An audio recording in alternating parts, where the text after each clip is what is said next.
El control de la inteligencia artificial no es una cosa baladí, que no tenga importancia, todo lo contrario, tiene muchísima trascendencia porque si no se controla adecuadamente puede haber muchas suplantaciones de identidad, problemas con los bancos, robos de dinero de las tarjetas bancarias o de la propia entidad bancaria de los titulares de las cuentas, etcétera, etcétera. Y luego también otra serie de problemas relacionados con el derecho al honor y a la intimidad.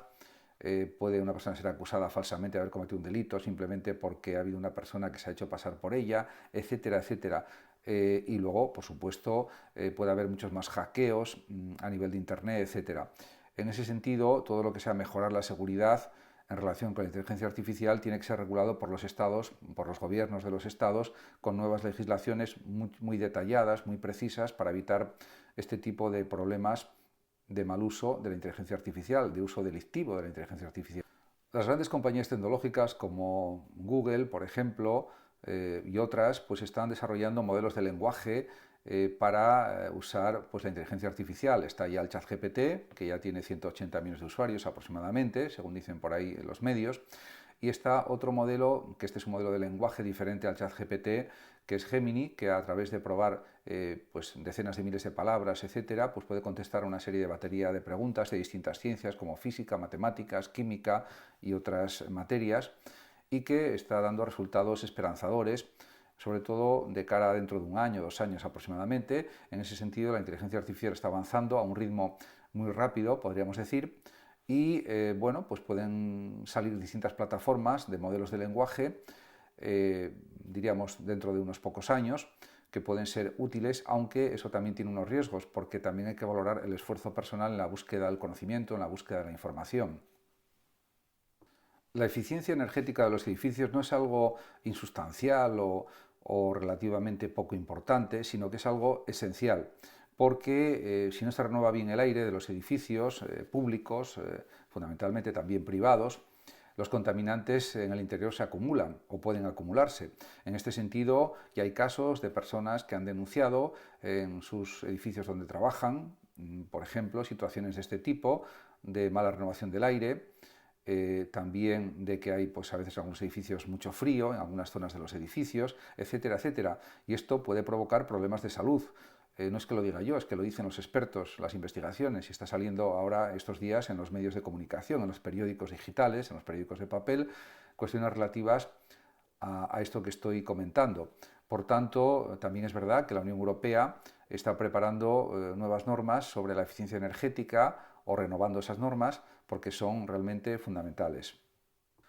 El presidente del gobierno, Pedro Sánchez, está pensando en crear una comisión de trabajo para llegar a acuerdos en relación con la renovación del Poder Judicial, del Consejo General del Poder Judicial. Me parece pues, un buen planteamiento porque tendría que haber ese grupo de trabajo entre el Partido Popular y el PSOE, fundamentalmente,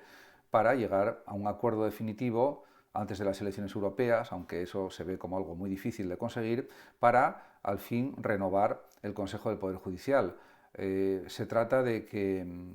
haya pues una flexibilidad en los negociadores políticos porque el mundo judicial y en general los ciudadanos también pues se sienten mal con esta situación. En ese sentido, todo lo que sea una mejora diríamos del Poder Judicial en el sentido de que hay que cumplir las normas que establece la Constitución, pues es lo legítimo, es lo correcto, porque igual que los ciudadanos cumplen las leyes y las normas, también tienen que cumplirla los políticos, por supuesto, los parlamentarios. Y el mandato constitucional está ahí.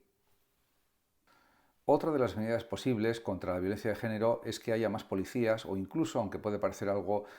pues un poco raro o extraño, que se creara una especie de subcuerpo policial dedicado exclusivamente a la protección de las mujeres, con funciones específicas en ese sentido. Eso quizás se pudiera realizar, no es algo imposible, en mi opinión, como una especie de fuerza policial alternativa o diferente a las habituales, como son la Policía Nacional, la Policía Local, la Guardia Civil, los Mossos de Escuadra, etcétera. Y en ese sentido, pues quizás eso podría ser posible. Y si no lo fuera, pues habría que dotar de más policías tanto a la Policía Local, a la Policía Nacional, a la Guardia Civil, etcétera, para que atendieran pues la creciente violencia contra las mujeres. Eso sería, a mi juicio, una medida muy positiva para intentar asegurar mejor la seguridad de las mujeres. y eso se podría conseguir mejor. Son necesarios, en mi opinión, más dispositivos electrónicos, pulseras electrónicas, lo que sea, artilugios electrónicos para luchar contra la violencia de género, porque se ha demostrado, según estudios científicos, estudios rigurosos, investigaciones, que sí son efectivas las pulseras electrónicas, porque avisan con tiempo para que lleguen las fuerzas policiales y atiendan a las personas que están siendo amenazadas o que están siendo objeto de un trato violento, etcétera, o de maltrato. En ese sentido, para evitar las muertes, para evitar las personas heridas por este maltrato de género, pues es importantísimo que las fuerzas policiales lleguen con la máxima rapidez posible, en cuestión de muy pocos minutos, porque si no, diríamos que puede llegarse, diríamos, en unos tiempos que impidan auxiliar a la víctima de la mejor forma posible y evitar su muerte o heridas graves o muy graves. En ese sentido, me parecen muy útiles las pulseras electrónicas. La educación es fundamental para que, a través de medidas de prevención educativa, se consiga erradicar la violencia contra las mujeres y, en general, la violencia contra cualquier tipo de persona, contra hombres, contra niños, contra adolescentes, contra personas mayores, contra adultos, etc. La violencia nunca es algo positivo, siempre es algo negativo. El único caso en que está justificada la violencia es en caso de legítima defensa, ante un riesgo real para la propia vida. Pero diríamos que en la sociedad tiene que imperar la paz, tiene que imperar la actitud pacífica ante todo, el diálogo, las conversaciones y, en definitiva, los valores éticos, el respeto, la responsabilidad, también, por supuesto, la comprensión, la compasión, en definitiva, la racionalidad, porque somos seres racionales, como decía Aristóteles, y esto hay que llevarlo a la práctica, no vale que se quede solo en simples palabras. La violencia de género en España está llegando a niveles alarmantes ya desde hace una serie de años, y este año también pues es así, porque ya hay 55 mujeres muertas durante este año a manos de sus parejas sentimentales. En este sentido, como dicen los juristas, tiene que haber pruebas para que haya una condena a los agresores, pero esto también supone que pues hay que extremar las medidas para evitar que esto siga sucediendo.